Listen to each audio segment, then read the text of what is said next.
President Lee Jae Myung presided over briefings earlier today, and one session was on the foreign policy and national security.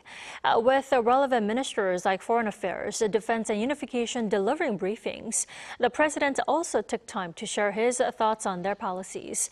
For more on this, we have our Kim Do-yeon in the studio. Welcome back, Do-yeon. Good to be here. So, Do-yeon, let's start with the overall diplomatic policy strategy and what the president emphasized. Right now, the administration's core thesis is that sustainable economic growth is impossible without regional stability, and President Lee framed geopolitical security directly as an economic necessity during the briefing. Take a listen. 우리 대한민국의 대도약 그리고 지속적인 성장 거기다 국민들의 더 나은 삶을 위해서는 한반도의 평화와 안정이 가장 중요합니다. To lock in that stability, Foreign Minister Cho Hyun emphasized the importance of multilateral summits and the network that Seoul can build. For example, G7 Plus and NATO have provided platforms for Seoul to make stronger presence in the global scene. He also emphasized the ROK-US alliance and announced that Seoul will accelerate talks with Washington on acquiring nuclear-powered submarines, offering strategic cooperation in commercial shipbuilding and naval maintenance as key leverage.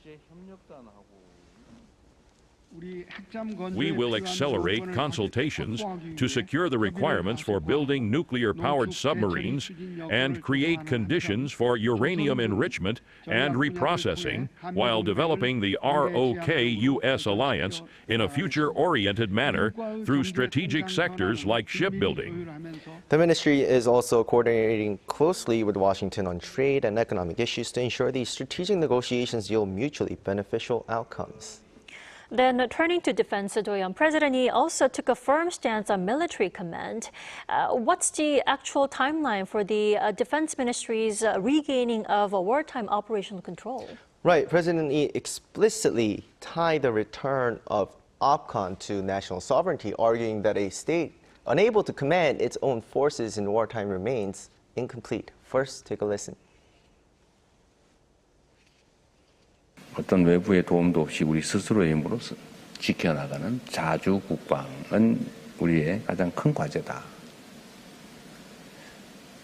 그리고 당연히 주권의 일부인 군 지휘권도 스스로 행사해야 되겠죠. 당연히. Following that directive, Defense Minister An Kyu-baek outlined a fast-track timeline for the transfer and completing the full operational capability verification.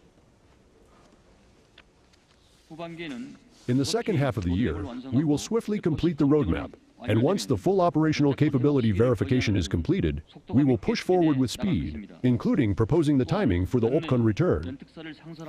The transfer hinges on three conditions: the military capability to lead combined defense operations, a comprehensive alliance response to North Korean nuclear and missile threats, and a stable regional security environment. To complete the verification, the military must meet the required standards for the first two capability conditions. The government anticipates conducting partial assessments for these requirements during this month's Ulti Freedom Shield joint exercises. Once cleared, Seoul intends to officially submit its proposed transfer timeline at the annual security consultative meeting later this year. And finally, on inter-Korean relations, with the communication currently frozen, how does the Unification Ministry plan to break the deadlock? Right, so President Lee strictly ordered officials to maintain a policy of engagement despite Pyongyang's lack of response, warning that abandoning dialogue ultimately harms national interests. 근데 그건 결국 국민들한테는 나쁘죠. 국가 공동체에게는 해악이죠. 그래서 힘들긴 하지만 우리가 평화와 공존의 정책을 계속해 나가야 되겠다.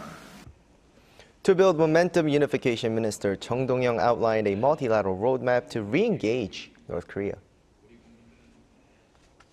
It is necessary to propose initiating discussions on a peace regime for the Korean Peninsula at the UN General Assembly in September, and to expand those discussions using APEC in November as a catalyst. The strategy centers on internationalizing the issue. Seoul will introduce the peace framework at the UN in September before leveraging the APEC summit in November in China to launch a four-party peace process actively involving China. The ministry is currently aiming for an inter-Korean summit during the first half of the president's term, which would be by the end of 2027. Right. I see, Do-yeon, thank you for the coverage. My pleasure.